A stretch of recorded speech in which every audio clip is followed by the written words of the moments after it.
Bon, Christian, tu te dépêches, je commence à avoir faim, moi. J'arrive. Ah, quand même.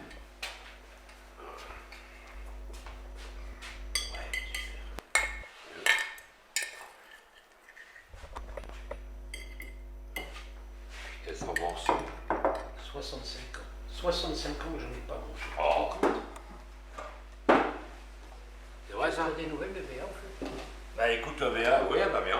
Bah, fait comme tout le monde a vieilli. Tu connais l'histoire qui s'est passée à Lunel, là? Enfin disons, l'attentat qu'il y a eu à l'hôtel. Avec le gars qui avait tiré dans la foule, il a même blessé grièvement une femme.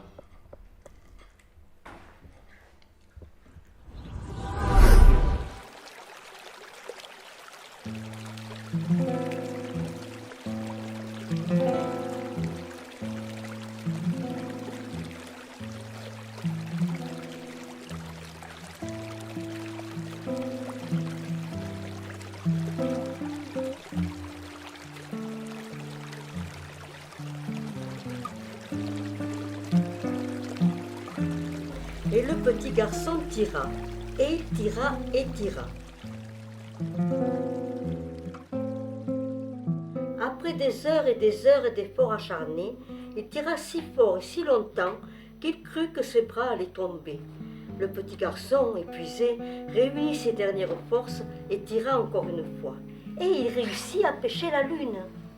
Ouh là là, il faut que j'y aille. Hein. Bon, maman va pas tarder, hein. Alors, à bientôt, mon poussin. À bientôt. Bisous. Au revoir. Au revoir.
Hier au soir, j'ai fait un rêve étrange.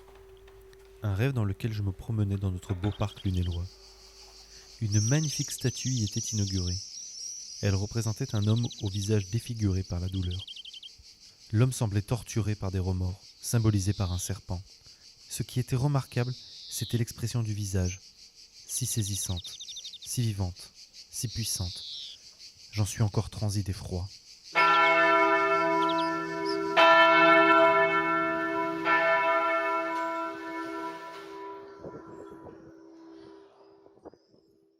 Pouvez-vous présenter tout ce que vous faites, votre métier et tout ça? Alors oui, moi je m'appelle Émilie.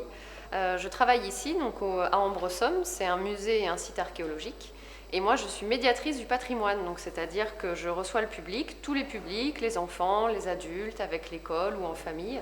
Et je permets aux gens de visiter ce lieu avec différents outils, des ateliers, des choses ludiques. Mais avant d'être un site archéologique romain, Ambresomme, c'est d'abord un village gaulois. Donc on a un peuple gaulois qui s'appelait les Volcarécomiques, qui se sont installés ici il y a plus de 2500 ans, à la fin du IVe siècle avant notre ère. Donc ils ont construit un village au sommet de la colline, ils ont protégé ce village par une muraille, c'est ça que les Romains plus tard appelleront un oppidum. Et après cette occupation gauloise, on a les Romains qui vont venir dans le sud de la Gaule pour conquérir de nouveaux territoires. Et c'est à ce moment-là qu'ils vont construire la voie domitienne.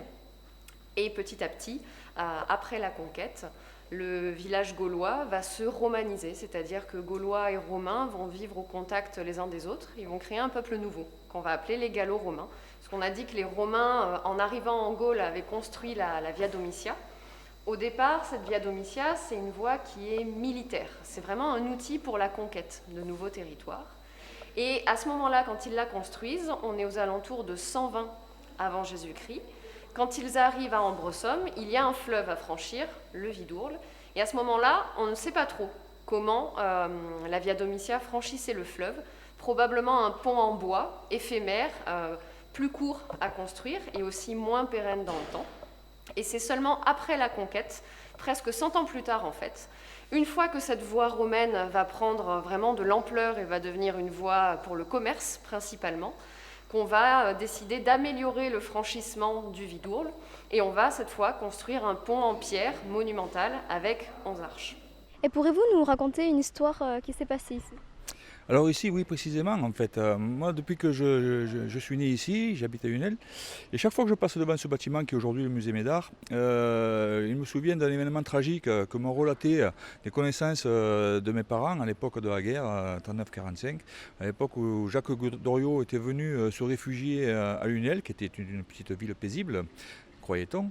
Il y a eu une altercation ici, sur ces lieux-mêmes, là, et des coups de feu ont été échangés. Et non, tout le monde raconte cette histoire ainsi. Mais ce n'est pas comme ça que ça s'est passé. Puis d'ailleurs, ce n'était même pas ici, c'était devant le bar moderne. Pourquoi les gens racontent toujours ces histoires-là? Pourtant, il s'en est passé des choses ici, devant moi depuis le temps. Je me suis dressé là, il y a 200 ans, et j'en ai vu des choses. On ne parle jamais de tous ces amoureux qui se sont embrassés ici sous les platanes pour la première fois. Tous les mariages qui ont eu lieu dans cette église. Toutes les disputes qui ont éclaté lorsque les gens avaient trop bu lors des nuits festives du carnaval.